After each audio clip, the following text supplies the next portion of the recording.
I'm Judith Gilliam, and I'm one of the mediators, and I've been a mediator for 14 years now.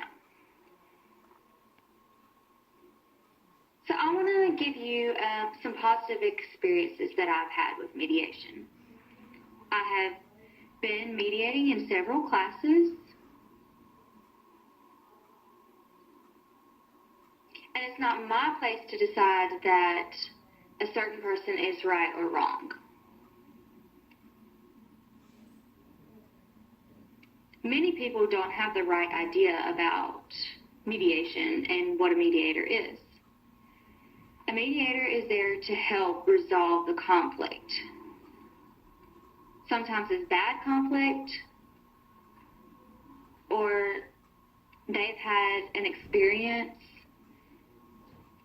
that's been hard on them, so it's important to try to let them resolve the conflict and get satisfied and move on. If that situation is really serious and it can't be resolved, then it'll move up the ladder to an adjudicator. I want to add something about that. So mediation is very important for both an interpreter and the deaf community as well as the consumer. I don't want you to consider this a threat, but more look at it as an opportunity.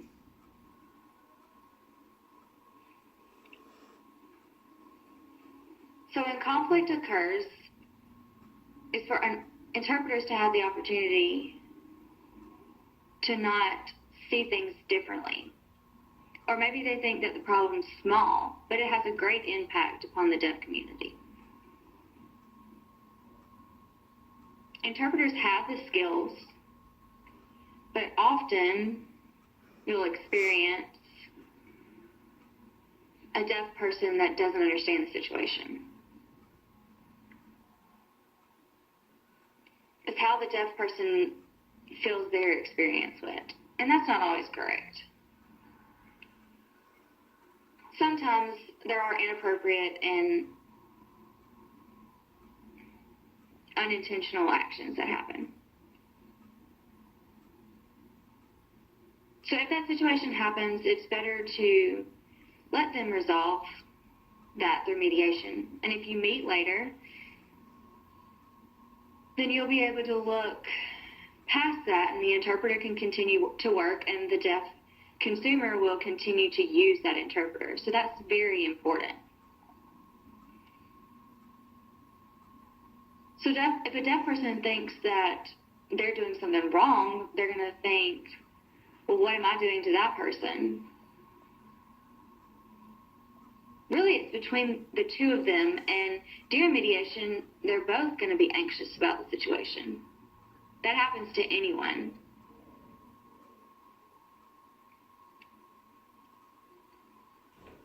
With all people, I don't want you to look at this as a threat, but as an opportunity. So we want to talk about mediation with a team. Often situations happen that a hearing person will file a complaint against another hearing person.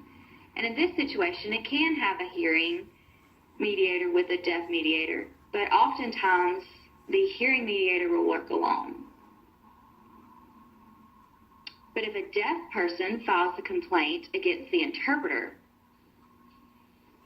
oftentimes a team mediator will come in that includes both a hearing interpreter and a deaf interpreter.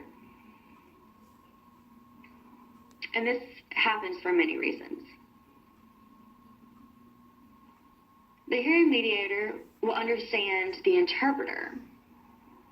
They'll understand the deaf too as well, but if you have a deaf mediator, it really helps the situation.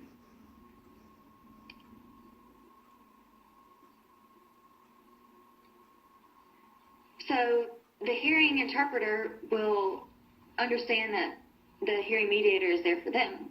But if you have a deaf interpreter, they'll watch both sides. They'll see the hearing perspective and the deaf perspective. And this just helps calm the nerves.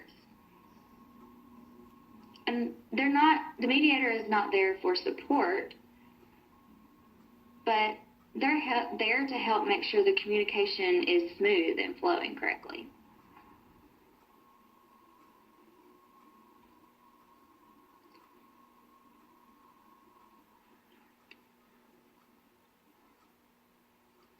If you have a hearing mediator and a deaf mediator, they can monitor each other and the situation that's happening. It'll make for a smooth reaction. I love being a mediator. It has given me many great experiences. Many good, and several touched my heart and were heartbreaking. So one day I was somewhere in a large group, and a person came up to me, and they were crying, and